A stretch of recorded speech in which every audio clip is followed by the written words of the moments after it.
Hi everyone, welcome back to Shani classes. First of all good evening. कैसे हैं friends? Hopefully सभी बहुत अच्छे होंगे, काफ़ी बढ़िया हैं। चलिए आइए करते हैं शुरुआत। हमारा समय हो चुका है और हमें करनी है क्लास। आप लोग की सुबह जो क्लास नहीं हो पाई, रीज़न ये है कि थोड़ी सी फिजिकल चीज़ जुकाम ने मुझे जकड़ रखा है, वो मुझे छोड़ नहीं रहा है। इसलिए मैंने कोशिश की कि इवनिंग की ज़रूर करूँ। क्लास मेरा करना, एक दिन में आपसे मिलना, मुलाकात करना और चीज़ों को देना कोशिश में रहता है। तो छोटी हूँ आपसे, तो थोड़ा सा कोशिश करिएगा समझने की, पर आपकी कोशिश में पूरी कोशिश रहेगी क्वेश्चन आपको करवाए जाए। क्लास आपकी मेरी ओर से एक ज़रूर मिले, डेफिनेटली मिले। तो चलिए बढ़ते हैं अपने सेशंस की तरफ और करते हैं। आप जुड़े हैं मेरे साथ, मैं हूँ शालिनी। सभी का स्वागत है शालिनी क्लासेस में। ये सोशल साइंस की क्लास हो रही, तीसरी क्लास है। मैंने 2 क्लास आपको करवाई थी। लास्ट क्लास में कवर है 65 तक क्वेश्चन आपको करवा रखे थे। पवन की सीरीज के बहुविकल्पी प्रश्न जो एमसीक्यूज है वो हम कर रहे हैं, तो उनको देखते हैं। आइए बढ़ते हैं आगे। 66 तक मैंने 65 तक करवाया था। 66 का पहला क्वेश्चन है। बोलूंगी थोड़ा कम, क्वेश्चन आपको ज्यादा करवाऊंगी। तो देखिए, सूफी संत निजामुद्दीन औलिया की दरगाह कहाँ पर स्थित है? ये आपके 19 का पेपर का ही प्रश्न मैं अभी तक करवा रही हूँ, और ये 50 नंबर का पेपर है। ठीक है, इनके थ्योरीज भी मैं आपको एक दिन, जैसे कह सकते हैं कि एक दिन में आधे से ज्यादा करवा दूंगी, परसों नरसों में करवा दूंगी। या आपको जो इनके तिलकुत्री है वो करवा दूंगी, तब भी आप कह सकते हो कि आपके थ्योरी के सेशंस भी कवर अप हो जाएंगे। समय हमारे पास कम है, तो थोड़ा फास्ट स्पीड में मल्टीपल क्लासेस करनी, मैं आपको क्लास देती जाती हूँ, आप करते रहिए। तो यहाँ पे ये सूफी संत निजामुद्दीन औलिया की दरगाह कहाँ पर स्थित है? आगरा में, लखनऊ में, दिल्ली में, कानपुर में, कहाँ पर है? तो ये जो दरगाहें हैं, कौन बनवाया, कब बनवाया, क्या हिया, किस तरीके से चीजें दी गई है, तो थोड़ा ध्यान में रखना है कि दिल्ली में है। एक सिंपल सी बात आपको पता होनी चाहिए कि ये दिल्ली में यहाँ पे दी गई है। ठीक है, हम इसी के साथ जो आपका गलत होगा सही करते चलिएगा, या जो मेरा गलत होगा वो मुझे बता दीजिएगा कमेंट बॉक्स में। नेक्स्ट आइए, पल्लव का प्रसिद्ध बंदरगाह पोर्ट जो होता है वो कहाँ पर है? ये भी आपके पेपर का प्रश्न है। कांची, महाबलीपुरम, तंजौर और पिंकी। तो यहाँ पे ध्यान रखिएगा, ये पहला ऑप्शन करेक्ट है, कांची में। ठीक है, कहाँ पर है? कांची में है। नेक्स्ट आ जाइए, इसी के साथ चलते हैं 68 में। सल्तनत काल में प्रांत को क्या कहते थे? हर राजा का जो काल होता है उनमें जो प्रजा या जो कुछ जो चीजें होती है सबका नाम अलग अलग होता है ना। हर घर के बच्चे का नाम एक जैसा नहीं होता है। तो प्रांत को क्या कहते हैं? राज्य, परगना, एकता और सिख। तो एकता कहते हैं। आपके 68 का सी ऑप्शन करेक्ट होगा। नेक्स्ट आइए, थोड़ा सा स्पीड में फिर से बढ़ा रही हूँ, और जिस तरीके से मैंने आप लोग को, कह सकते हैं कि मैंने आपके सेशंस को नहीं पढ़ाया था स्टार्टिंग में, प्रॉपर से मैं नहीं कर पाई थी। इससे पहले की जो बैचेस थी मैंने उनको बहुत पढ़ाया था, और तभी कह सकते हैं कि मैंने यूट्यूब की शुरुआत की थी। एक प्रकार से ये एक नया सेशन, नई चीज़ मैंने शुरुआत की, तो मैंने आपको स्टार्टिंग के टाइम पर बिल्कुल वक्त नहीं दे पाई थी। तो इसके लिए क्षमा चाहूंगी, लेकिन जाते जाते आपकी बहुत सारी चीज़ें करवाऊंगी और एक अच्छी दोस्ती आपके साथ बिल्ड करने की कोशिश करूंगी कि आप मेरे पे विश्वास करिए, चीज़ों को सिखाने की कोशिश मेरी रहेगी। और लेकिन ये है कि मैं जिस तरीके से पढ़ाया करती थी अपनी जॉब के दौरान, आपके साथ जुड़ी हुई थी, वो मैं मल्टीपल क्लासेस करती थी, और 3-3 4-4 5 क्लासेस वो भी होती थी। 2 चैनल भी मैंने क्रिएट किया, जहाँ पे मैं थ्योरी पढ़ाती थी, एक में मैं क्वेश्चंस करवाती थी। बहुत मेहनत से मैं काम करती थी, लेकिन थोड़ी सी लापरवाही मेरी भी हो गई, चीज़ें हो गई, मैं एग्री करती हूँ। अप एंड डाउन है जिंदगी, ये बहुत कुछ होता है।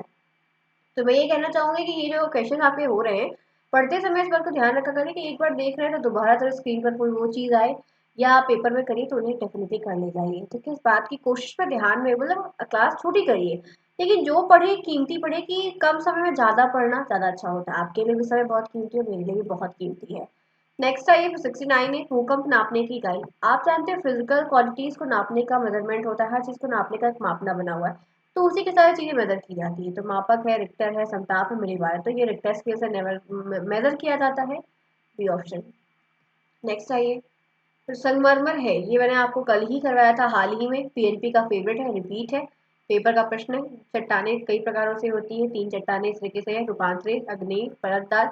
इनके नाम, इनके फॉर्मेशन, कैसे बनती है, इनको क्या पाया जाता है, इस तरह के कई सवाल आपको देखने को मिल सकते हैं, तो प्रिपेयर रखिएगा। तो बताइए संगमरमर क्या है, कैसी, मतलब रॉक है तो परतदार है। सी ऑप्शन आपका यहाँ पे करेक्ट होगा। हम इसी के साथ आगे बढ़ते हैं, नेक्स्ट क्वेश्चन चलते हैं।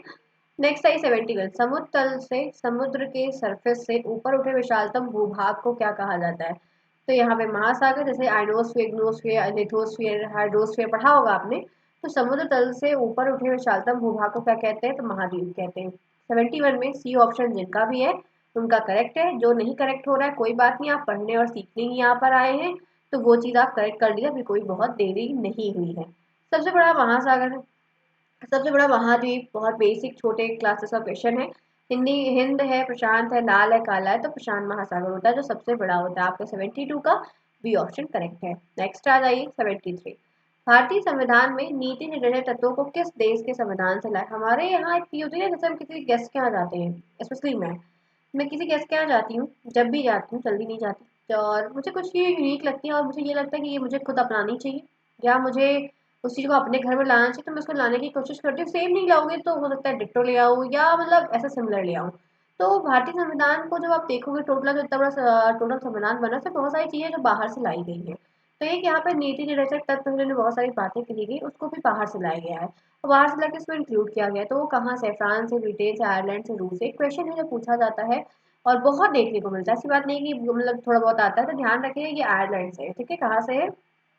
आयरलैंड से। नेक्स्ट आ जाइए 74 पे चलते हैं। निजी और सार्वजनिक दोनों क्षेत्र में अस्तित्व का एक पाया जाता है, तो किस एक ऐसी अर्थव्यवस्था जिसमें निजी भी कार्य चीजों को बारे में जानकारी हो, सार्वजनिक भी हो, तो क्या होगा? मिश्रित नाम होगा। कुछ चीजें इतनी यूनिक होती है कि नाम से ही पता चल जाता है कि क्वेश्चन किस टारगेट है। पेपर का प्रश्न है 19 का, 19 के पेपर आपके 24 में 5 साल क्वेश्चन रिपीट हो सकते हैं, वो क्या हो ही जाएंगे, इसमें कोई संदेह नहीं करिएगा कि अरे इतना पुराना नहीं आएगा।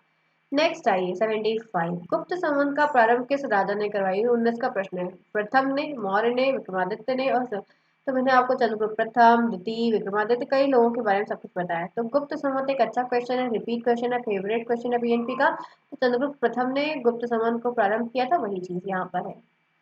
नेक्स्ट आइए, कलिंग युद्ध के बाद अशोक ने घोषणा की। कलिंग का युद्ध हुआ, बहुत भीषण युद्ध हुआ था, और जो घोषणा हुई थी वो क्या थी? ये 19 में पूछा गया प्रश्न है।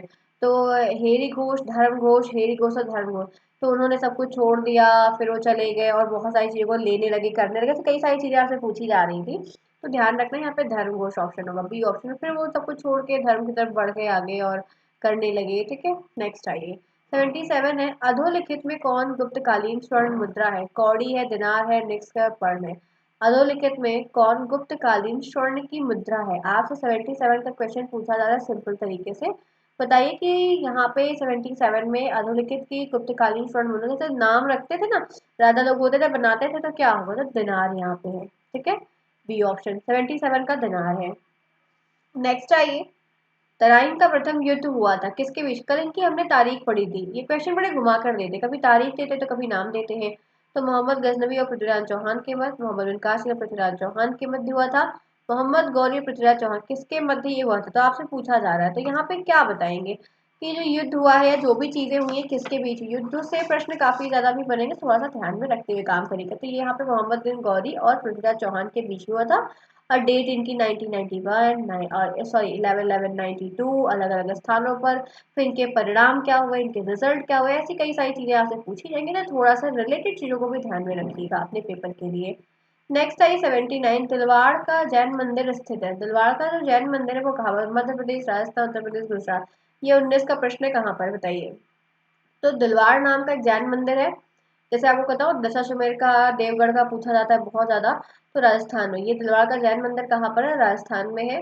तो ऐसी जो बड़ी बड़ी चीजें बन के रखी है उनसे प्रश्न आते हैं, तो आप प्रिपेयर रखिए। नेक्स्ट आइए, 80 प्रश्न पे हम आ चुके हैं। मैं कम समय में ज्यादा, जैसे पहले पढ़ाया करती थी, जैसे पहले किया करती थी बहुत सारी चीजें, कि मैं कोशिश करती थी कि बेस्ट से बेस्ट दूं, वो चीजों को यूनिक दूं, कम दूं, कम समय में ज्यादा दूं, आपके टाइम को भी कीमती समझूं, अपने को भी। तो मैं उस पैटर्न में फिर से आ रही रिवर्स, क्योंकि वो पैटर्न बहुत अच्छा भी था और मुझे उस पर कराना काफी सुटेबल था, क्योंकि मैं उससे मल्टीपल क्लासेस दे पाती थी और आप कर पाते थे। ठीक है, तो मेरी इस बात के लिए मैं चाहूंगी कि आप मेरा सपोर्ट भी करिए कि चीजें आपके लिए बेहतर हो, वो सबके लिए उचित और बहुत अच्छा हो, क्योंकि अब हमारे पास बात करने का समय कम है, क्वेश्चन करने का ज्यादा है। 80 का रिप्लाई करिए। पल्लव के प्रसिद्ध, पल्लव के, ये पत्ता नहीं है, नहीं तो पत्ता समझिए कि पत्ते को पल्लव ही कहा, पल्लव भी कहा जाता है। तो पल्लव के यहाँ पे प्रसिद्ध रथ मंदिर किस स्थान पर है? कांची पे, बेंगी, महाबलीपुरम और तंजौर में। क्या होगा 80 में? तो ध्यान रखिएगा ये महाबलीपुरम में, 80 में सी ऑप्शन आपका करेक्ट होगा। नेक्स्ट आते हैं इसी के साथ, चलिए नेक्स्ट क्वेश्चन। ये सब 2019 के। अब देखिए 19 का सेकंड लिखा है, मतलब 19 में दोबारा पेपर यही हुआ था, इसलिए यहाँ पे सेकंड लिखा हुआ है। गीत गोविंद के रचयिता है, आपको मैंने कल ही बताया भाई, राइटर्स के नेम, बुक्स के नेम।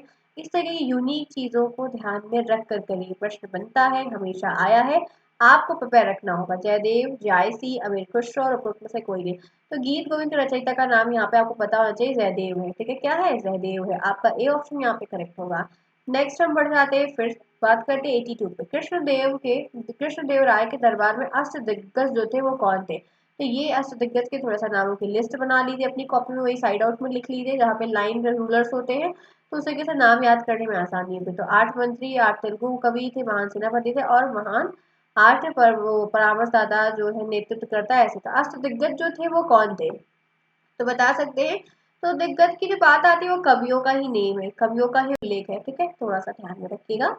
हम आगे बढ़ जाते हैं, 82 में बी ऑप्शन होगा। नेक्स्ट आते हैं, नेक्स्ट चलते हैं, देखते हैं आप लोगों को चलवाते हैं, कई सारी चीजों को करवाया जा रहा है। 83 पे आइए, क्वेश्चंस को पढ़िए फ्रेंड्स। जितने फ्रेंड्स लेट आ रहे हैं कोशिश करिए कि मैम जब समय पर है तो मैं चाहूंगी आप भी समय पर आइए। ठीक है, मैं विजिबल तरीके से आपको करवा रही हूँ, पहले से बहुत ही अच्छी करने की कोशिश कर रही हूँ, तो थोड़ा सा विश्वास और चीजों को समझिए और समय बनाने की कोशिश करिए।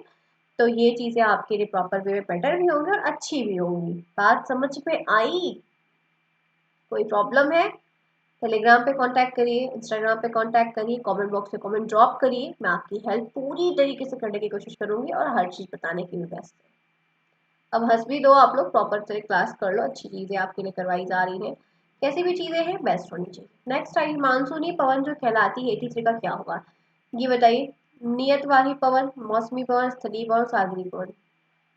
83 मानसूनी जो पवन होती है उनके जो नेम होते हैं वो क्या होते हैं? तो ध्यान रखिएगा, उन्हें मौसमी पवन कहते हैं। आपका 83 के लिए बी ऑप्शन करेक्ट होगा। हम आगे बढ़ते हैं। वायुमंडल के सबसे अधिक गैस की मात्रा है, वायुमंडल के सबसे अधिक किस चीज की गैस की प्रेजेंस सबसे ज्यादा है हमारे एटमॉस्फेयर में? तो ये भी रिपीट है भाई, पीएनपी ने इसको बहुत बार पूछा है। तो हम जानते हैं नाइट्रोजन है जो कि 78% के हिसाब से है, ऑक्सीजन जो है 21% के हिसाब से है। तो आपका बी ऑप्शन करेक्ट होगा। नेक्स्ट आइए, यहाँ पे दिया है आपका दिया है, यहाँ पे ये दिया है 66 हाफ। ठीक है, मतलब आपका अक्षांश रेखा जो हेमिस्फीयर का है वो प्रश्न आता है। तो 23.5 डिग्री पूछता है, 66.5 डिग्री ध्रुवों के मध्य पाया जाने वाला जो ताप कटिबंध है वो क्या है? ये 19 का प्रश्न है। तो उसको हम शीतोष्ण कहते हैं, शीत कहते हैं, उष्णक कहते हैं, उनमें से कोई नहीं। 85 में क्या सही होगा? तो ध्यान रखें कि सिंगल ऑप्शन आप सभी का इसके लिए सही है। तो ये जो हेमिस्फीयर होता है, डिवाइड होता है, गोलार्ध होता है, इक्वेटर लाइन होती है, अक्षांश रेखा इस तरीके से होती है, देशांतर रेखा इस तरीके से होती है। ठीक है, आपको यहाँ पे साउथ पोल होता है, यहाँ पे नॉर्थ पोल होता है, कई सारी चीजें हेमिस्फीयर, इस हेमिस्फीयर से प्रश्न बड़ा बनता है। तो ये सुतोषण कीटबंध है, तो कीटबंधी का कीटबंध क्या है? सुतोषण, ए ऑप्शन करेक्ट है। नेक्स्ट आइए, भारतीय संविधान में सूचियां कितनी सूचियां हैं? तो हम सभी को जानते हैं भाई, आपको समवर्ती सूची के बारे में बताया जिसमें शिक्षा को इंक्लूड किया गया। इस तरह से जो हमारे संविधान है, जो कॉन्स्टिट्यूशन चीजें बनी, ऐसे आपकी बहुत सारी अनुच्छेद, बहुत सारी चीजें सीखी है, 3 सूचियां हैं। ठीक है, एक राज्य की, केंद्र की, समवर्ती सूची। तो ये आपका 86 जो है वो सी ऑप्शन में आएगा। नाम लिस्ट किस सूची में कौन सा आ रहा है, कौन सा विभाग किस में आ रहा है, कई सारी चीजें आपसे पूछी जाएंगी। तो मैं चाहती हूँ कि आप इन चीजों को भी ध्यान में रख के रिकॉल करिए अपने माइंड में कि किसी भी सूची से क्या ऐड हो रहा है, क्या नहीं ऐड हो रहा है, पूछा जा रहा है, तो वो चीजें आपको पता होनी चाहिए। ठीक है, बात क्लियर हुई? कोई प्रॉब्लम कुछ भी होती तो आप मुझे तुरंत पूछिएगा। आपको ऑप्शन आपके चैट बॉक्स में, जितना आप इन्वॉल्व हो रहे हैं उससे ज़्यादा अच्छा है कि चीज़ों को समझिए, सीखिए, लर्न करिए। अब ये समय आ चुका है कि इन 15 दिन को यूटिलाइज करिए। एग्जाम आपके जनवरी के फर्स्ट वीक में हो सकते हैं, आज 3 दिसंबर हो चुका है, दिन पर दिन ऐसे चीज़ें घटती जाएंगी, बहुत सारे फंक्शन आगे भी बढ़ेंगे पीछे भी बढ़ेंगे। तो अब अपने एग्जाम को बेस्ट से बेस्ट करने के लिए जुट जाइए कि 1 महीने है, 1 महीने को डबल रेशियो के हिसाब से पढ़िए। चलिए हम आगे आ जाइए। मेरी थोड़ी सी तबीयत नहीं ठीक थी इसलिए मैं आराम से करवा रही हूँ ताकि क्लासेस हो जाए। नेक्स्ट आइए, संविधान सभा के प्रारूप समिति के अध्यक्ष थे, ये आपका 19 का प्रश्न है। सरदार पटेल, डॉक्टर राजेंद्र प्रसाद, भीमराव अम्बेडकर, पंडित जवाहरलाल नेहरू। तो 87 का एक सिंगल ऑप्शन आपका यहाँ पे करेक्ट होगा, वो है डॉक्टर भीमराव अम्बेडकर। ठीक है, बात समझ में आई? 87 में आपका सी होगा। नेक्स्ट आइए, 87 का सी जिनका भी है उन सभी का टोटल यहाँ पे करेक्ट है। मुझे उम्मीद है कि बेस्ट से बेस्ट रिप्लाईज आपके हैं। अर्थव्यवस्था में पूंजी का बाजार कौन बनाता है? अर्थव्यवस्था को अगर देखा जाए तो पूंजियों का एक बाजार होता है, उसको कौन बनाता है? उपभोक्ता, शेयर, स्टॉक एक्सचेंज और बैंक। तो स्टॉक एक्सचेंज बनाता है जो कि मुंबई में है, ध्यान रखिएगा। ठीक है, जो लोग नेट सॉरी ग्रो करते हैं, अरे इन्वेस्टिंग करते हैं, वो सारी चीज इसमें आती है। मूल्य मापक का, सॉरी रीड आउट रॉन्ग। तो यहाँ पे है मूल्य मापक का कार्य मुद्रा का क्या है। 2019 का प्रश्न है। सहायक कार्य है, अन्य कार्य है, मुख्य कार्य है और अकस्मिक कार्य। जैसे मूल्य मापक का सभी चीजों अपना एक क्राइटेरिया का वर्क होता है। तो मूल्य मापक में जो चीजें आ जाती है वो किस कार्य मुद्रा मुद्रा का किस तरीके का कार्य, तो मेन वर्क होता है, प्रमुख कार्य होता है, जो कि बहुत नेसेसरी भी है। ठीक है, तो यहाँ पे 89 का आपका सी ऑप्शन करेक्ट होगा। इनके बारे में थोड़ा डिटेल और बता दूंगी मैं। नेक्स्ट आइए 90 में है, महमूद गजनवी ने सोमनाथ मंदिर पर आक्रमण कब किया था, कितनी बार किया था, क्या क्या लेके, तो बहुत सारी चीजें पूछी जाती है। तो ये भी आपका पीएनपी का रिपीट है। ये फिलहाल 2017 का प्रश्न यहाँ पर शुरुआत होगी, आप देख सकते हो। ये पीएनपी ने अभी कल ही हमने इसके ऊपर डिस्कस भी किया था, कहाँ पर क्या बना है। तो चार ऑप्शन तो आपके सामने मैंने रख दिए हैं। तो ये 25 से 26 का टाइम ड्यूरेशन फिक्स्ड है, तो आपको कोई सी पर टिक करना है, इस बात को ध्यान रखिएगा। आपके 90 में डी ऑप्शन करेक्ट होगा, जिन्होंने भी चूज किया उन सबका करेक्ट है। चलिए आ जाइए आगे, क्वेश्चन को पढ़िए आप लोग। जो क्वेश्चन दिख रहा है स्क्रीन पे उसको फिर से पढ़िए कि क्या चीजें इसमें कही गई हैं। तो यहाँ है, तराइन के मैदान में मोहम्मद गौरी का किस राजा के साथ युद्ध हुआ था। तो आपको तराइन का युद्ध मैंने पढ़ाया, थोड़ा बहुत बात चीजें बताई। तो ये युद्ध जो हुआ था 2017 का प्रश्न है। तो जयपाल से, जयचंद से, आनंदपाल से और पृथ्वीराज चौहान से। तो ये जो लड़ाई हुई थी 1191 में, 1192 में, ये आपके पृथ्वीराज चौहान से हुई थी। तो आपका डी ऑप्शन इसके लिए पूरी तरीके से करेक्ट होगा। 91 का डी जिनका भी है उनका सबका यहाँ पे सही है, इस बात को आप ध्यान रखिएगा। नेक्स्ट आइए 92, गुलाम वंश का प्रथम सुल्तान था तो कौन था। 2017 का प्रश्न है। इल्तुतमिश था, गयासुद्दीन बलबन था, कुतुबुद्दीन ऐबक था, रजिया सुल्तान था। तो 92 के लिए हम किसको चूज करेंगे कि ये चीज यहाँ पे सही। गुलाम वंश का जो प्रथम सुल्तान था, जो प्रथम राजा था, वो कौन था और क्या था, बताइए। तो हमें पता है कुतुबुद्दीन ऐबक। ठीक है, सी ऑप्शन यहाँ पे आपके 92 के लिए भी आपका सी ऑप्शन पूरी तरीके से करेक्ट है। इनके बारे में थोड़ा सा पूछा भी जाता है, कब थे, कब बैठे, कब तक शासन किए, क्या क्या चीज उपलब्धियों में जीते हैं। तो थोड़ा सा इनके बाद जो राजा के बारे में खूब प्रश्न बन रहा है ना, उनको गौर करिए। आप पढ़ने की कला को सीखिए कि आपके पीएनपी वाले आपसे प्रश्न पूछ कैसे रहे, फिर आपकी तैयारी बढ़िया हो जाएगी, चाहे वो कोई भी पेपर क्यों ना दे या किसी सेमेस्टर का ही क्यों ना दे। नेक्स्ट बताइए, गयासुद्दीन बलबन दिल्ली का शासक बना तो कब बना। 2017 का प्रश्न पूछा गया 1206 में, 1210 में, 1211 में और 1266 में।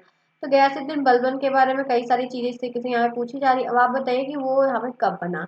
तो शासक राजा बनते थे अलग अलग टाइम पे, एक के बाद एक के बाद एक। तो 1266 की वो तारीख है जब ये बंदा जो है जाके गद्दी पे बैठा और राजपाट को चलाया और शासित किया।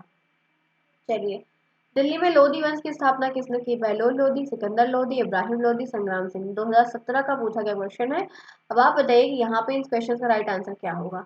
दिल्ली में लोधी वंश की जो स्थापना है, हर एक वंश आया, हर एक वंश ने बहुत सारी उपलब्धियों को प्राप्त किया और साम्राज्य को फैलाया, नाम रखा, चीजों को बनाया, मंदिर, मूर्ति वगैरह वगैरह। तो बहलोल लोधी उसमें से एक थे जिन्होंने इसकी, कह सकते हैं, शुरुआत की या स्थापना की। संस्थापक के नाम के प्रश्न बड़े बनते हैं हमारी हिस्ट्री में।